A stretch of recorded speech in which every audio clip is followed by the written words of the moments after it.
My daughter Christina gave her father-in-law a shiny Tesla, and for my 65th birthday, she gave me $20 worth of shampoo, with a mocking smile. Dad, you don't deserve more than that. A week later, she called 23 times, begging, Daddy, stop! But it was too late. I couldn't just stop. Before we continue, please subscribe to the channel, and let us know where you're listening in the comments. The glass of Merlot trembled in my hand as Christina's voice cut through the chatter of Richard Wilson's birthday party. Dad, maybe one day you'll trade that rusty pickup for something with a bit of shine. Her diamond earrings glinted under the string lights, her smirk sharper than the steak knives on the linen draped tables. The guests, neighbors, colleagues, Concord's well-to-do, froze, their laughter fading into awkward coughs. I tightened my jaw, the heat rising in my chest. Funny, Christina, I said, forcing a chuckle. Some of us value reliability over flash. My voice stayed steady, but my grip on the glass didn't. A bead of wine slid down the stem, catching the light like a warning. Richard's backyard buzzed with cicadas and clinking champagne flutes. His sprawling lawn with roses and a fountain screamed wealth. I admired his taste, but tonight envy twisted into something else. Christina tossed her hair, turning to Richard with a syrupy smile. Daddy-in-law, you deserve the best. Don't you think, Jonathan? Her husband, my son-in-law, nodded, his Rolex catching the light as he raised his glass. Absolutely, Jonathan said, his tone slick as the Tesla they'd just unveiled. Only the finest for Dad. He clapped Richard's shoulder, ignoring me entirely. The crowd murmured approval, their eyes darting between us. I stood there, my khakis and button-down feeling plainer by the second. Let's show them the real star of the night, Christina called, beckoning everyone toward the street. The guests surged forward, their excitement palpable. I followed, my loafers sinking into the grass, my pride still stinging from her jab. She hadn't always been this way, my little girl, who'd once begged for piggyback rides, now wielded her words like weapons. The Tesla gleamed under the streetlights, its sleek black curves drawing gasps. A Model S Plaid, Jonathan announced, puffing out his chest, fully loaded, for the man who has everything. Richard beamed, running his hand along the hood. The car's surface reflected the crowd, their faces alight with awe. My own reflection stared back, distorted, my eyes hollowed by the curve of the glass. I shoved my hands in my pockets, swallowing the ache. Generous kids you've got, a guest, Tom from the country club, muttered beside me. He sipped his scotch, oblivious to the knot in my gut. They sure know how to make a statement, I said, my voice lighter than I felt. Christina hugged Richard, her performance flawless, while Jonathan tossed the key fob in the air, catching it with a grin. The crowd clapped, but I caught her glance, a fleeting cold flicker in my direction. It wasn't just indifference, it was disdain. I raised my glass for a toast. To Richard. Jonathan cut in. Gary, no boring speeches. Dad's the man of the hour. Christina laughed sharply. I lowered my glass, forcing a smile. The party swirled on. Plates of lobster sliders passed around, the quartet launching into a lively rendition of Fly Me to the Moon. I drifted to the edge of the lawn, my mind replaying her words. Rusty pickup. I'd driven her to college in that truck, packed it with her dorm furniture, her dreams. I'd paid for that education, those opportunities, while she and Jonathan built their glossy life. And now, this. Gary, you okay? Susan, Richard's neighbor, touched my arm, her brow furrowed, her wine glass tilting slightly, a red droplet splashing onto the grass. Just taking it all in, I lied, nodding toward the crowd. Susan hesitated, then rejoined her husband, leaving me with the weight of my thoughts. I wanted to confront Christina, to demand why she'd turned so sharp, but the words wouldn't form. Not here, not now. The argument came later, as the guests thinned out. I found her by the dessert table, rearranging macarons with that same calculated grace. Christina, I started, my voice low. That comment about my truck, what was that? She didn't look up. Oh, Dad, don't be so sensitive. It was a joke. Her tone was light, but her eyes were steel. A joke? I stepped closer, my glass slamming onto the table, the clatter cutting through the music. You think humiliating me in front of everyone is funny? Her lips twitched, not quite a smile. Humiliating? Dad, you're making a scene. Jonathan appeared at her side, his arm sliding around her waist. "Easy, Gary," he said, his voice dripping condescension. "No need to ruin a good night." He patted my shoulder, the gesture heavy, dismissive. A few guests glanced over, their whispers like static in my ears. I opened my mouth to retort, but Richard called Christina over, his voice warm, oblivious. She glided away, leaving me with Jonathan's smirk and the sting of her words. I stood there, the party's glow dimming, my pulse loud in my ears. Later, as the last guests trickled out, I lingered by the street. The Tesla sat silent, its polish catching the streetlights, a beacon of everything I wasn't. My birthday was a week away, my 65th. I'd been so sure Christina would mark it with something special, something to rival this. But now, doubt crept in, cold and heavy. Would they treat me the same? Or was I just the fool who kept hoping? The cicadas sang on, and I turned toward home, the Tesla's glow burning in my mind. I walked Concord's dark streets, my steps echoing in the quiet. Christina's words, her cold glance, Jonathan's laugh, they churned in my mind. At home, I sank into my armchair, lights off, and sat until midnight, sifting through memories of my little girl, who'd once been different. The next morning, I woke with a weight in my chest, but the sun spilling across the porch offered a faint hope that Christina might still surprise me. The morning sun spilled across my porch, warming the coffee mug in my hands as Concord stirred awake. Kids pedaled past on bikes, their laughter bouncing off the tree-lined street. I leaned back in my wicker chair, the creak of it familiar, grounding. 3 days until my 65th birthday, and despite the sting of Richard's party, I couldn't shake the hope that Christina would come through. A gift like that. Tesla, sleek, bold. Maybe it was my turn. "Morning, Gary." My neighbor Ellen waved from her mailbox, her terrier yapping at her heels. "Big plans for the big 6-5? I grinned, setting my mug down. "Just a little backyard shindig. You and Pete coming?" "Wouldn't miss it." She tugged her dog back, chuckling. "Christina got something grand planned? After that Tesla for Richard?" She trailed off, her smile curious. My chest tightened, but I kept my tone light. "We'll see. She's full of surprises."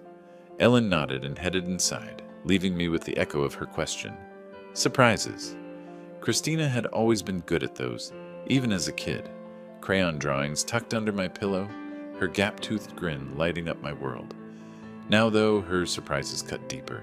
I grabbed my keys and drove to the cafe on Main Street, where the buzz of chatter and scent of cinnamon offered needed comfort. Gary, the usual. Maria, the owner, leaned over the counter, her apron dusted with flour. "Black coffee, 2 sugars," I said, sliding onto a stool. "And one of those scones, if you're feeling generous." She laughed, her earrings swinging. "For you, always. Turning 65 soon, right? Bet Christina's got something big planned." Her words were warm, but they landed like a stone. I forced a smile, nodding as she poured my coffee. While waiting, I glanced at my phone. No messages. I'd texted Christina yesterday about the party. A simple, "Hope you and Jonathan can make it." No reply yet. My thumb hovered over her name, but I pocketed the phone instead. Let her come to me. A radio ad about college tuition recalled Christina's graduation, my sacrifices for her education. The ache grew after her jab at the party. At home, I found Pete, Ellen's husband, wrestling with a loose fence post in his yard. "Need a hand?" I called, hopping out of the truck. "Gary, you're a lifesaver," he grunted, passing me a hammer. We worked in companionable silence, the thud of nails steadying my thoughts. As we finished, Pete wiped his brow. "So what's Christina getting you? Bet it's something flashy, like that car she gave Richard." I laughed, but it sounded hollow. "Maybe. Long as she shows up, I'm happy." The lie tasted bitter. I wanted more than her presence. I wanted her respect. Later, I polished my pickup in the driveway, the rag gliding over its faded blue hood. It wasn't a Tesla, but it had carried us through blizzards, moves, memories. I paused, catching my reflection in the windshield. Gray hair, lines deeper than I remembered. Reliable, Christina had called me once, long ago. Now she mocked that reliability. The thought gnawed, but I pushed it down. She'd come around. She had to. My phone buzzed as I headed inside. A text from Christina. "We'll try to make it. Busy week. No warmth, no emoji, just those curt words." My smile faltered, my thumb tracing the screen. Busy. After all I'd done, all I'd given. I typed a quick, "Sounds good.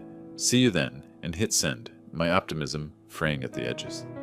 By evening, I was in the backyard, stringing up party lights.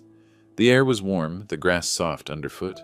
I imagined the scene, neighbors laughing, Christina unveiling some grand gesture, a watch maybe, or a trip, something to show she saw me, really saw me.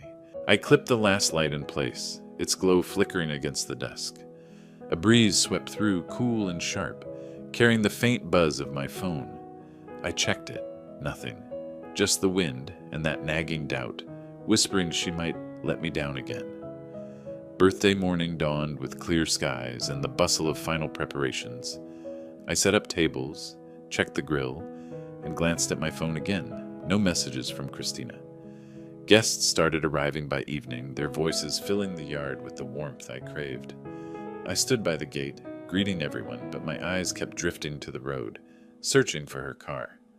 Laughter spilled across my backyard, mingling with the twang of a country playlist from the Bluetooth speaker. The string lights swayed gently, casting a warm glow over the folding tables covered in checkered cloths. My 65th birthday party was in full swing. Neighbors, my brother Carl, old friends from the engineering firm, all raising plastic cups in my honor. I stood by the grill, a beer in hand, grinning as Ellen told a story about her terrier stealing a burger last summer. The air smelled of charred hot dogs and lilac, and for a moment I felt whole. "To Gary," Carl called, hoisting his drink. "The man who keeps Concord running." The crowd cheered, and I waved them off, my cheeks warm. Their gifts piled up on a table. A homemade apple pie from Ellen, a history book on the Revolution from Carl, a bottle of whiskey from Tom at the club, thoughtful, each one. My eyes kept drifting to the gate, though, waiting for Christina and Jonathan. They'd show up. They had to. "Open this one next?" Maria from the caf pushed a small box toward me, her smile wide. I tore the paper, revealing a mug with "World's Best Engineer" scrawled in bold letters. The crowd hooted, and I held it up, my laugh genuine. "Maria, you're too kind," I said, setting it with the others. My chest swelled with gratitude, but beneath it, anticipation churned. Christina's gift. What would it be? After that Tesla for Richard, I couldn't help imagining something big. A watch, maybe. Or a gesture that said, "I see you, Dad." I checked my phone. No texts. They were running late, but the night was young. 2 hours later, the gate creaked. Christina swept in, her silk dress shimmering, Jonathan trailing in a tailored blazer. They looked like they'd stepped off a magazine cover, out of place among the jeans and sundresses. I rushed over, my smile wide despite their tardiness. "You made it!" "Traffic," Christina said, air-kissing my cheek. Her perfume was sharp, overwhelming. Jonathan nodded, already scrolling his phone. My stomach dipped, but I brushed it off, leading them to the food table. "Grab a plate. Join the fun," I said, gesturing to the spread. Coleslaw, burgers, Maria's famous potato salad. Christina scanned the yard, her lips pursing slightly, like she was appraising a thrift store. "Cute setup, Dad," she said, her tone clipped. Jonathan snorted, pocketing his phone. I ignored the jab, introducing them to Carl, who clapped Jonathan's shoulder a bit too hard. The party rolled on, but their presence shifted the air. They hovered near the dessert table, whispering to each other, barely mingling. I caught Ellen's raised eyebrow, Tom's sidelong glance. Then Christina approached, a store-bought gift bag dangling from her fingers, tissue paper spilling out like a bad prom dress. "Happy birthday, Dad," she said, handing it over. Her smile was tight, her eyes elsewhere. The crowd quieted, watching. I took the bag, my heart pounding. This was it. I reached inside, pulling out a bottle of shampoo and a bar of soap. Generic, the kind you'd grab at a gas station. The bag hit the table with a soft thud, tissue paper crumpling. "For you," Christina said, her voice loud, performative. "You don't deserve more." A few guests gasped. Jonathan chuckled, leaning back in his chair. My fingers tightened around the shampoo, the plastic cool against my palm. I forced a laugh, my face burning. "Thanks," I managed, setting it down. "Creative choice." The words tasted like ash. I wanted to believe it was a joke, but her smirk, his laugh, they weren't joking. Dinner brought more. We sat at the long table, the clink of forks and chatter filling the gaps. Christina leaned forward, her voice cutting through. "This house, Dad, it's so quaint. Ever think of upgrading? Her tone was sugar-coated, but the barb was clear. Guests shifted, their smiles strained. It suits me, I said, my fork pausing midair. Not everyone needs a mansion. A few nodded, but her eyes narrowed. Jonathan jumped in, his grin wolfish. Yeah, but a little ambition never hurt. Right, Gary? Maybe freshen up that smell of yours. He waved a hand like swatting a fly. Laughter sputtered from Christina, cruel and sharp. A child at the table, Tom's granddaughter, tugged my sleeve, her eyes wide, confused. The yard went quiet, the music suddenly too loud. My chair scraped back, the sound raw against the grass. Enough! I shouted, my voice cracking the air. Plates rattled, a glass tipped, water pooling on the tablecloth. Christina's smile vanished. Jonathan's jaw tightened, but he didn't move. Every eye was on me, the weight of their stares heavy. Gary, they didn't mean... Ellen started, but I shook my head, my pulse roaring. No, I said, quieter now, but firm. They meant it. Christina stood, tossing her napkin down. Ungrateful, she hissed, grabbing her purse. Come on, Jonathan. He followed, muttering about wasted time. They stormed through the gate, their car's engine roaring to life moments later. The guests sat frozen, their murmurs soft, pitying. I stared at the gift bag, its crumpled tissue mocking me. The lights flickered above, and my anger burned, steady and dangerous, with nowhere to go. The party fizzled out, guests whispering, avoiding my eyes. Some tried to make small talk, but the words felt forced. One by one, they said their goodbyes, their hugs tighter than usual, as if they sensed my wound. When the last guest left, I stood alone amid scattered plates and dimming lights, the silence heavier than my anger. He backyard was silent, lights swaying. I stacked plates, thinking of Christina's shampoo and my outburst. Enough. Had I gone too far? I carried a stack of plates to the trash, the grass damp under my loafers. The air smelled of leftover charcoal and lilac, a mix that should have felt comforting but didn't. My brother Carl had stayed longest, his hand heavy on my shoulder. You didn't deserve that, Gary, he'd said, his voice gruff. They crossed a line. Ellen, my neighbor, had hugged me, her perfume soft against the ache in my chest. Stand tall, she'd whispered. Their words propped me up, but now, alone, doubt crept in. I paused, a half-eaten slice of cake staring up from a plate. My reflection in the patio door caught me off guard. Gray hair mussed, eyes tired. Had I overreacted? Christina's smirk, Jonathan's taunt about my smell, they'd meant to wound. But shouting like that, in front of everyone? Maybe I'd given them what they wanted. A scene, a reason to call me ungrateful. I shook my head, grabbing a broom to sweep the deck. The bristles scraped rhythmically, grounding me. No, they'd pushed me. Years of their slights flashed through my mind, sharp and unbidden. Like the time after Christina's wedding, when I'd paid for the venue, the flowers, her dream dress.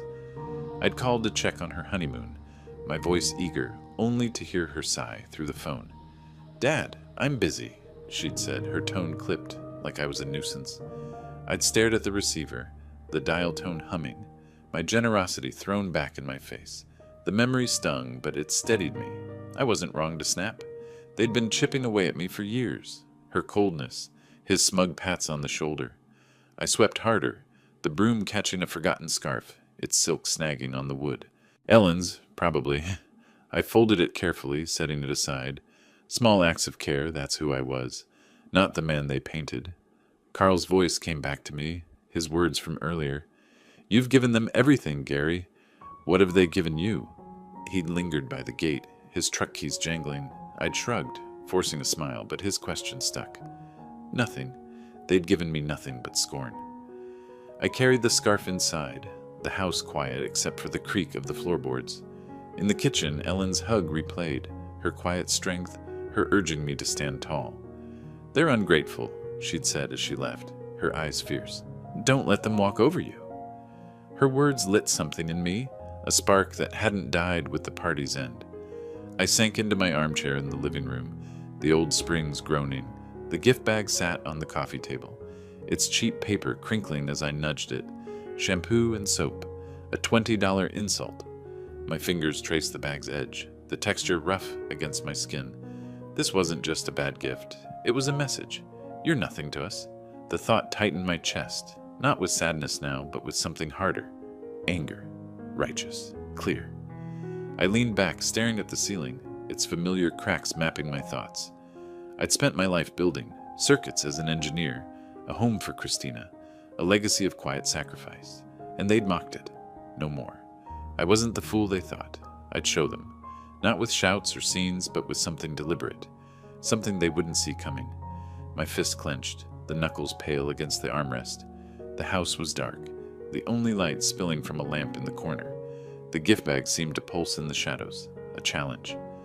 A week after the party, I sent an anonymous letter to Jonathan's company's board of directors, enclosing copies of financial documents that showed his involvement in the fraud with Richard. That same day, Christina started calling, her 23 calls flooding my phone, each with a plea. Dad, stop. She didn't know for sure it was me, but she suspected. I didn't know yet what I'd do, but the decision was made. They'd crossed me for the last time, and I wasn't going to let it slide. That night, I barely slept, tossing in bed as anger and memories drove me out at dawn. I decided to walk, hoping fresh air would clear my head. My steps led me to Main Street Cafe, where the familiar buzz and smell of coffee promised a sliver of calm. The coffee maker gurgled in my kitchen, the scent of dark roast filling the air as dawn crept through the curtains. I stood by the counter, my hands wrapped around a cracked mug, Christina's gift from a decade ago, back when she still called me Daddy. The fissure in the ceramic caught my thumb, a quiet reminder of how things break. Last night's party, the shampoo, Jonathan's taunt, it all churned in my gut. I sipped the coffee, its heat steadying me, and headed out for my morning walk. Concord was waking up, dew glinting on lawns, birds chattering in the oaks. A jogger nodded as I passed, her ponytail bouncing. I waved back, my smile automatic, though my mind was elsewhere. The crumpled gift bag still sat on my coffee table, a wound I hadn't touched since last night. I walked faster, the spring air heavy, my loafers scuffing the sidewalk. Routine would ground me. It had to. At Main Street Cafe, the bell jingled as I stepped inside. The place buzzed with morning regulars, retirees reading papers, a mom corralling her toddler. Maria behind the counter grinned. Gary, survive the big 6'5"? Barely, I said, sliding onto a stool. My laugh was thin, but she didn't press. Coffee, black, and a bagel, toasted. Coming up, she said, her apron swishing as she turned. I pulled out my phone, more out of habit than intent, and opened Facebook. My thumb froze. Christina's post stared back. Timestamp just after midnight. Worst father ever. Threw a tantrum at his own party. So embarrassing. Below, her friends piled on. What a jerk. You deserve better. A photo of the shampoo and soap captioned, his big gift, LOL, had 20 likes. My heart slammed against my ribs. The cafe's hum fading. I gripped the phone, my knuckles white. She hadn't just mocked me in private. She'd broadcast it, turned my pain into her performance. Maria set my coffee down, her brow furrowing. You okay, Gary? Fine, I lied, my voice tight. Just family stuff. She nodded, hesitant, and moved to another customer. I scrolled again, each comment a fresh cut. Ungrateful old man, such a drama queen. My daughter, my little girl, had weaponized the world against me. I hit her number, the phone cold against my ear. It rang twice before she picked up. What, Dad? Her voice was bored, like I'd interrupted her manicure. Take it down, I said, my words clipped. That post, now! She laughed, sharp and brittle. Oh, please, it's just the truth. Deal with it. Christina, I'm not asking. My voice stayed low, but it trembled with something dangerous. The barista glanced over, her eyes concerned, but I didn't care. You're making it worse, she said, her tone icy. Everyone saw how you acted. I'm not deleting anything. The line went dead. I stared at the phone, her laughter echoing in my skull.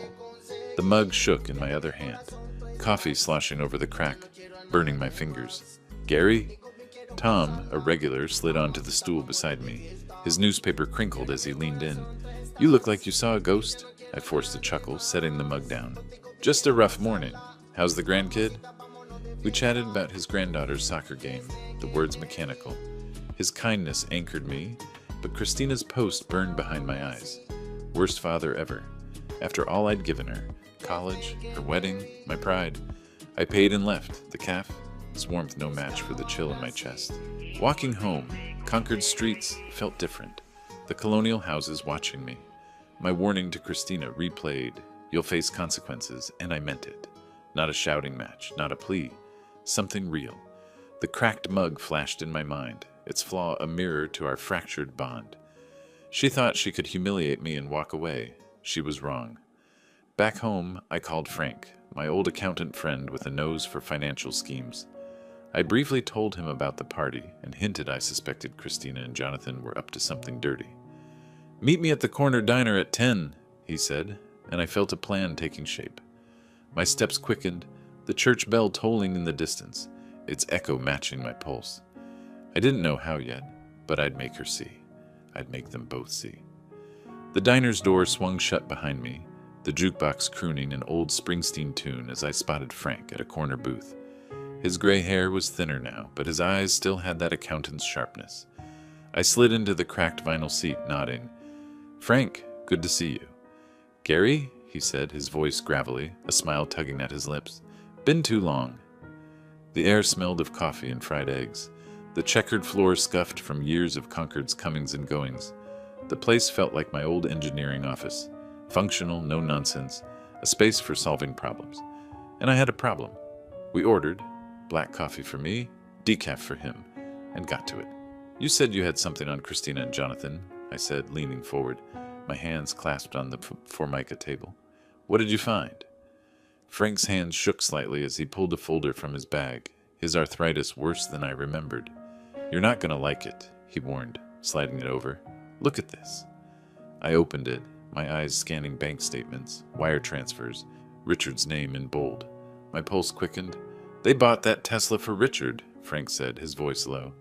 "Big show at his party, right? Thing is, it wasn't their money. They siphoned it from Richard's accounts, forged his signature, moved funds through a shell company. Slick, but sloppy." I leaned back, the booth creaking. The Tesla, sleek, gleaming their grand gesture, was a lie. My daughter and her husband, stealing from her father-in-law to play the heroes. My coffee sat untouched, steam curling up like a warning. "How'd you get this?" I asked, my voice steady despite the rage bubbling inside. "Old habits," Frank said, tapping his temple. "I still know people at the bank. They owe me favors." He sipped his decaf, wincing. "Richard doesn't know yet. But this ain't their first rodeo. They've been skimming for years." I flipped through the papers, numbers blurring. Christina's cold laugh from our call yesterday rang in my ears. Deal with it. She thought she was untouchable. Jonathan, with his smug grins, thought the same. My jaw tightened, a plan forming, though its edges were still vague. I'd been an engineer, circuits, systems, solutions. I could build something to bring them down. The diner's fluorescent lights buzzed, pulling me back to a memory.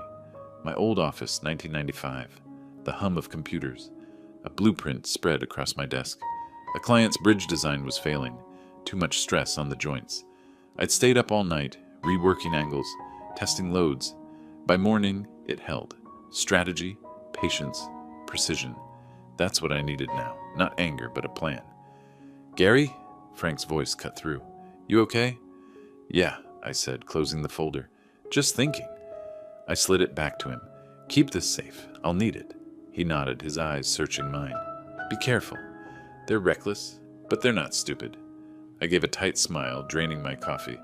Reckless was right, and I'd use it. Outside, the spring sun was high, Concord streets alive with dog walkers and cyclists. I started home, the folder's weight in my mind. At the corner, Ellen waved from her porch, her terrier yapping. "Gary, heard about the party," she called, stepping closer. "You didn't deserve that nonsense." "Thanks, Ellen," I said, pausing, just sorting it out. Her kindness, like Tom's at the calf, reminded me I wasn't alone. Concord had my back. It fueled me, that support, like a circuit completing its loop. "Give 'em hell," she said, winking. I chuckled, the first real laugh in days, and kept walking. At home, I dug through my study, finding my old engineering notebook, leather-bound, pages yellowed but sturdy. I flipped to a blank page, the pen heavy in my hand. Christina and Jonathan thought they'd won, thought I'd crumble. But I was done being their fool. I started jotting notes, names, dates, ideas. The desk lamp cast a narrow glow, the house dark around me, the pen scratched, each stroke a step toward something bigger. They'd face consequences, all right, and I'd make sure they never saw it coming. The desk lamp cast a narrow beam across my study, the only light in the house as I sealed the envelope. My fingers pressed the adhesive firmly, the faint stickiness lingering on my skin. Inside were copies of Frank's documents, bank statements, wire transfers, proof that Christina and Jonathan had stolen from Richard to buy that gleaming Tesla. I triple-checked every page, my engineer's precision guiding me. No mistakes, no trace back to me. I leaned back, the chair creaking under my weight. The house was silent, save for the hum of the fridge in the kitchen. My pulse was steady, but a quiet thrill ran through me. This was it, my first move. Not a shout, not a scene, but a calculated strike. The envelope felt heavy in my hands, a symbol of justice taking shape. They'd mocked me, humiliated me. Now they'd start to feel the weight of their own lies. I slipped the envelope into a plain manila folder and headed out, locking the door behind me. The morning air was crisp, Concord Street still sleepy under a pale May sky.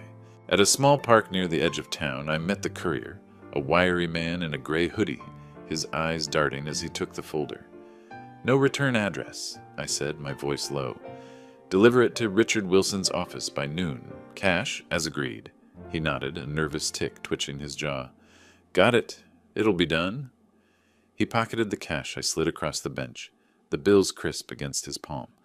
I watched him disappear down the path, his sneakers scuffing the gravel. Anonymity was my shield. Richard would get the truth, but my name wouldn't touch it. In the library, I sat at a computer, accessing public records. My engineering skills and financial data courses helped track Christina and Jonathan's spending. Credit card filings, property records, a trail of extravagance, designer clothes, a second home in Nantucket, dinners that cost more than my monthly grocery bill. Greed laid bare in black and white. I scribbled notes, my pen scratching furiously, each fact a brick in the wall I was building. The library's quiet took me back to 1987, my drafting table cluttered with blueprints. A client's warehouse project was failing. Faulty beams, bad math. I'd reworked the design in one night, coffee cups piling up, my slide rule a blur. By dawn, it was perfect. That same focus drove me now. Christina and Jonathan weren't beams, but they were flawed, breakable. I'd find the stress points. "Gary?" Mrs. Larson, the librarian, paused by my table, her glasses perched on her nose. "You're deep in it today, researching for the Historical Society?" I smiled, closing my notebook. "Something like that, just digging into Concord's past." A half-truth, but it landed. She chuckled, adjusting a stack of books. "Well, don't miss our talk on the Old North Bridge next week. You'd love it." Her warmth reminded me why I stayed in this town, people who saw me, not the caricature my daughter painted. I nodded, promising to consider it, and she shuffled off, leaving me to my work. I left the library with a stack of printed records, my mind buzzing. The documents for Richard were just the start. Every lavish purchase, every shady deal, they were ammunition. I drove home, the truck's engine a steady hum, my thoughts sharp. Christina's laughter from our last call, "Deal with it," echoed, but it didn't sting anymore. It fueled me. At home, I sank into my armchair, the house dark except for the glow of my phone. I checked it obsessively, waiting for any sign that Richard had received the packet. The screen stayed blank, but my anticipation grew, a live wire in my chest. The envelope was out there, a spark waiting to ignite. I set the phone down, my fingers tapping the armrest, the silence of the house louder than ever. From the edge of Richard's estate, I sipped coffee from a thermos, my truck parked discreetly behind a row of maples. His mansion loomed across the street, white columns, iron gates, a fortress of wealth. Christina's BMW screeched into the driveway, Jonathan's Audi close behind. They spilled out, her heels clicking, his tie loose, both moving like cornered animals. Richard had called them, no doubt, about the documents I'd sent. I stayed low, my pulse quick, savoring the crack in their perfect facade. I didn't linger. Too risky. I drove to Main Street, the thermos still warm in my hand, and slipped into the coffee shop. The place was cozy, all wood beams and soft lighting, the air thick with espresso and cinnamon. I took a corner table, my back to the wall, and opened my laptop, pretending to work. My real focus was the buzz around me. Concord's rumor mill, already churning. Tom, my friend from the country club, slid into the seat across from me, his eyes bright with gossip. "Heard something wild," he said, leaning in, his voice low. "Caught a fight at the club last night. Christina and Jonathan tearing into each other in Richard's office. She was screaming about lies and setups. He was yelling about lawyers. Sounded like Richard laid into them hard." I raised an eyebrow, keeping my face neutral. "What kind of lies?" My coffee cup was cracked, a hairline fracture under my thumb, mirroring the couple's crumbling image. "Something about that Tesla," Tom said, stirring his latte. "Richard got papers showing they used his money, forged his name, moved it through some shady account. He's furious. Richard hired a private investigator to check the documents and filed a complaint with the financial regulator, but decided not to go to the police yet to avoid a public scandal. Instead, he summoned Christina and Jonathan and threatened to cut them off from the family funds if they did not return the money. Threatened to cut them off? He shook his head, oblivious to my role. "They're scrambling, Gary. Not so high and mighty now." I nodded, a quiet thrill curling in my chest. The documents had hit their mark. Christina's laughter, Jonathan's smirks. They were unraveling. I sipped my coffee, the bitterness sharp. Years of their slights flashed through me, like the time Christina forgot my 60th birthday, too busy with a gala to call. I'd waited by the phone, hopeful, only to get a text 2 days later. "Sorry, swamped." I'd swallowed the hurt then, not anymore. The shop's door chimed, and there they were, Christina and Jonathan forcing smiles for a group of friends at a nearby table. Her laugh was too loud, his shoulders stiff. "Everything's fine," she said, waving off a question, her voice brittle. Jonathan ordered a coffee, his hand shaking as he paid. The barista shot them a curious glance, sensing the strain. I kept my eyes on my screen, my heart pounding. Their public mask was slipping, and I was the one pulling the strings. Outside, I ran into Ellen, my neighbor, her terrier tugging at its leash. "Saw Jonathan in town earlier," she said, adjusting her scarf. "Looked like he hadn't slept in days. Trouble in paradise, you think?" "Sounds like it," I said, my tone light, my smirk hidden. "Guess they've got some explaining to do." Ellen grinned, oblivious, and we parted ways. Her words fed my satisfaction like fuel on a fire. Concord was watching, judging. Their perfect life was cracking, and I wasn't done. The coffee shop's warmth lingered in my mind, pulling up another memory, Christina's first apartment, me hauling furniture up 3 flights, her barely thanking me. I'd brushed it off, told myself she was young. Busy. Now I saw it for what it was. Entitlement. That patience was gone, replaced by a cold, steady resolve. As dust settled over Concord, I walked home, the air cool, the streets glowing with lamplight. My phone buzzed. A text from Tom. More drama at the Wilsons. C screaming at Jay in the driveway. It's a mess. I read it twice, a faint smile tugging at my lips. The cracked coffee cup flashed in my mind, a perfect image of their fracturing world. I slipped the phone into my pocket, my steps light, the night stretching out with possibilities. The porch swing creaked under me, the morning sun warm on my face as I scrolled through Facebook. Christina's latest post blazed across the screen, my father's spreading vicious lies about us. Jealousy's ugly dad. Comments poured in, some supportive, others skeptical. My jaw tightened, but a chuckle escaped. They were flailing, accusing me to save face, and it was backfiring. A wilting petunia in a pot by the swing caught my eye, its petals curling, a quiet echo of their fading credibility. I set my coffee down, the mug cool against the weathered wood.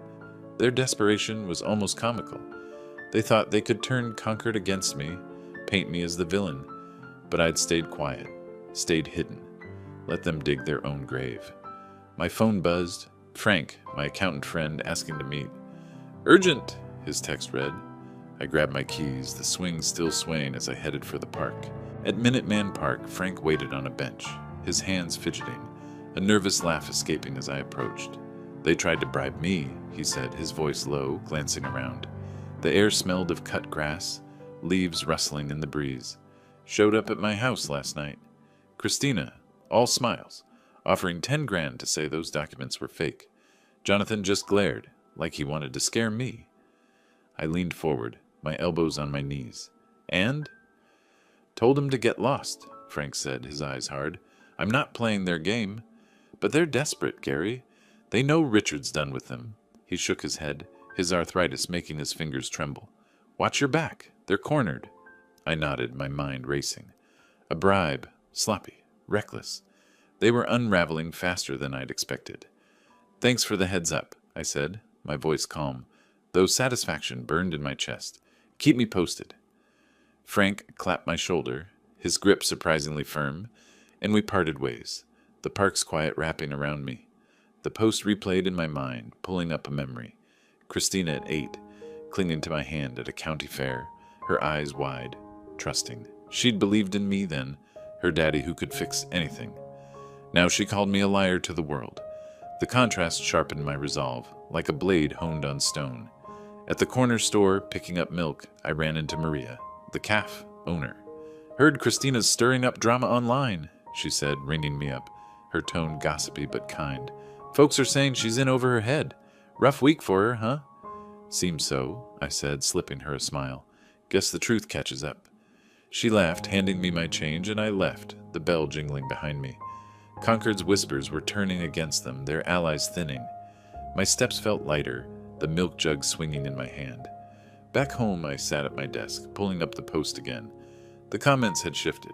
Sounds like you're dodging, Christina. What's the real story? Their support was crumbling, their lies too thin to hold. I leaned back, my smirk widening, the mouse steady under my hand. The wilting petunia flashed in my mind, a perfect image of their collapse. They thought they could outmaneuver me, but I was 3 steps ahead, my next move already forming, quiet and sharp, waiting to strike. The attorney's office door clicked shut behind me, my worn briefcase thumping onto the polished oak desk. The room smelled of leather and old books, a faint hum of traffic seeping through the window from Concord's bustling streets. Margaret, my lawyer for 2 decades, adjusted her old-fashioned glasses, her sharp eyes meeting mine. Ready to talk numbers, Gary? She asked, her voice steady, professional. I nodded, setting the briefcase down, its scuffed leather a quiet testament to years of careful choices. Let's get to it. My voice was calm, but a current of pride ran through me. Christina and Jonathan thought they knew me, a modest retiree, scraping by on an engineer's pension. They were about to learn how wrong they were. Margaret pulled a file, her pen tapping the page. Your investments, real estate, stocks, bonds. You've built quite a nest egg. 8 figures, conservatively. She leaned back, her glasses catching the light. Most clients would have flaunted that. You didn't. Never saw the need, I said, my fingers tracing the briefcase's handle. It was for security, not show. The room's quiet took me back to my first big investment, 1989, a rundown duplex I'd bought, cheap, fixed up and rented out. No vacations, no fancy cars, just discipline. Every dollar saved was a brick in my fortress, one they'd never suspected. She slid a legal pad across. You mentioned a strategy against your daughter and her husband. Defamation, fraud, serious claims. With this wealth, you've got leverage. What's the play? I leaned forward, my voice low. File a lawsuit, defamation for her Facebook posts, financial misconduct for what they did to Richard. Use the documents from Frank. Hit them where it hurts. My words were measured, but my pulse quickened.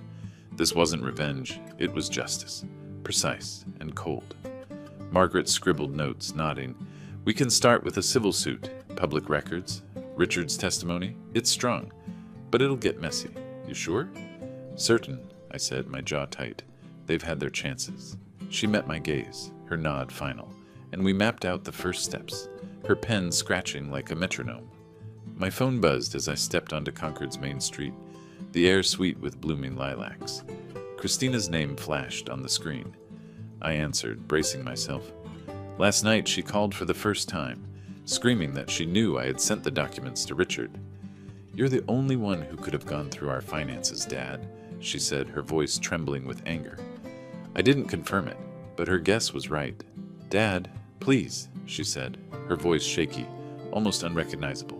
Whatever you're doing, stop it. You're tearing us apart. You tore this apart, I said, my tone flat. You made your choices. Her sob crackled through the line, but I hung up, my hand steady. She knew I was behind it, or suspected. Good. Let her squirm. At the bakery, picking up a loaf of rye, Mrs. Carter beamed from behind the counter. "Gary, you're looking spry today," she said, sliding the bread into a bag. "Heard you've been the talk of the town, always helping folks out." "Just doing my part," I said, my smile genuine but brief. Her warmth grounded me, a reminder of who I was to Concord, not the villain Christina painted. I left, the bell jingling, my mind on the lawsuit. The briefcase in my hand felt heavier, its worn surface hiding the power I'd unleashed. Back home, I spread legal papers across my dining table, the house quiet except for the clock's soft tick.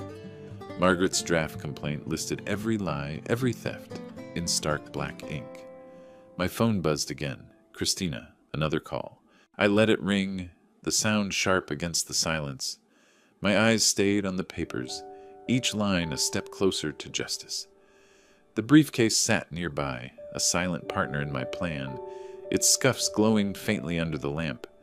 The kitchen clock ticked steadily as I unfolded Margaret's email, the lawsuit's filing confirmation glowing on my laptop screen.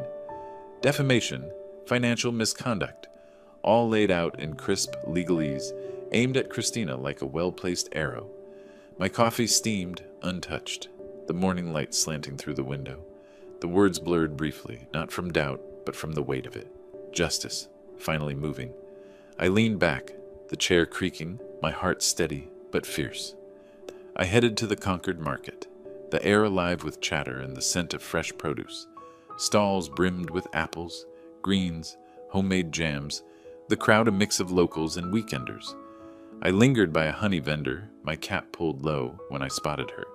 Christina, across the aisle, her designer sunglasses perched on her head. Her smile was forced, her laugh too loud as she chatted with a woman who edged away, her expression cool. Friends were slipping from her grasp, their whispers sharp. I turned away, my pulse quick, savoring the cracks in her world. The market's bustle pulled up a memory. 2005, Christina's car repossessed, her voice panicked on the phone. I'd wired her the money, drained my savings to keep her afloat. Her thank you was a curt text, no call, no warmth. I'd told myself she was stressed. Now I saw it clearly, ingratitude woven into her core. My hands tightened around a jar of honey, the glass cool against my skin. My phone buzzed. Christina again? I stepped behind a stall, the crowd's noise muffling her sobs as I answered. "Dad, you're ruining me," she pleaded, her voice raw. "The lawsuit, the gossip, everyone's turning on me. Please stop." "You stopped being my daughter when you chose lies," I said, my voice cold, unyielding. "Face what you've done." I hung up, her gasp cut off, my chest tight but resolute. The market swirled around me, oblivious, a dropped apple rolling past Christina's feet, ignored by the crowd. It lay there, bruised, a mirror to her fall. I moved through the stalls, catching snippets of gossip. "Christina's in deep," a woman muttered, hefting a basket. "Stole from her own family, they say." Another nodded, her voice gleeful. "Serves her right." I kept my face neutral, my cap shielding my eyes, but inside, satisfaction burned. Concord was turning, their judgment swift. At home, I called Margaret for an update.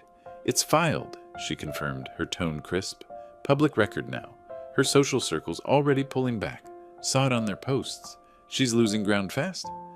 I thanked her, hanging up as the kitchen clock struck noon. The lawsuit was a blade, cutting through her lies, and I held the handle.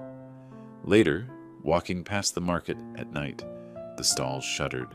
I caught more whispers from stragglers. "Christina's done for," one said, their voice carrying on the cool air. The market lights glowed faintly, casting my silhouette long and steady across the pavement. Jonathan's fate loomed, untouched, a final piece in my plan. I kept walking, the whispers trailing me, their weight a quiet promise of more to come. The morning paper crinkled on my porch, the headlines stark, local businessman fired, amid financial scandal. Jonathan's name blazed in bold, his corporate headshot staring blankly from the page. I leaned back in the swing, the wood creaking, a quiet smile tugging at my lips.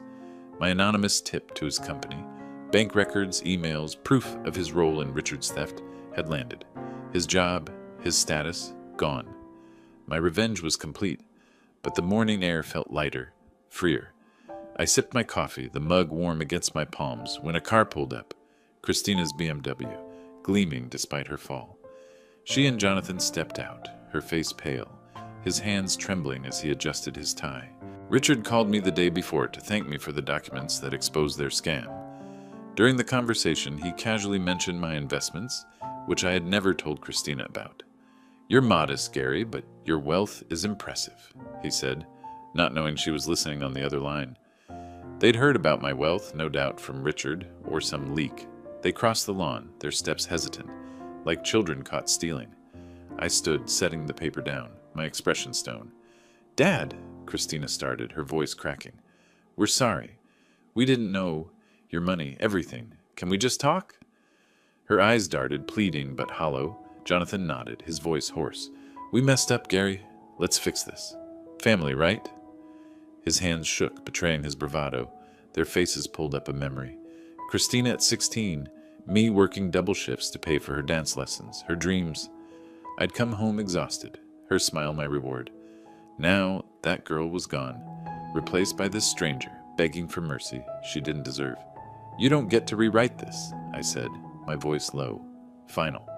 "Justice is done." I stepped back, the door half closed, their apologies cut off by the click of the latch. They stood frozen, then shuffled back to their car, the engine roaring as they fled. I exhaled, the weight of years lifting. My home, modest but mine, felt solid around me, its quiet calm a balm. The suitcase by the door was packed. A solo trip to Maine, a cabin by the sea, booked with my own money. Freedom earned. Ellen stopped by later, her terrier yapping as she leaned over the porch rail. "Gary, you're the talk of Concord," she said, her grin wide. "Stood up to those two, didn't you? Always knew you had steel in you." "Just doing what's right," I said, my smile warm but brief. Her praise settled over me, a final nod from the town that had watched my fight. I waved as she left, the terrier's barks fading down the street. I grabbed my suitcase, its leather handle smooth under my grip, a symbol of the life I'd reclaimed. The house locked behind me, I climbed into my pickup, the engine rumbling to life. Concord streets rolled past, colonial homes, green lawns, the familiar heartbeat of my town. The open road stretched ahead, the horizon wide, my heart light. I'd faced their betrayal, their lies, and come out whole. The suitcase rattled in the back, and I drove on, free at last. If you like this story, please like this video, subscribe to the channel, and share your impressions of this story in the comments. To listen to the next story, click on the box on the left. Thank you for watching.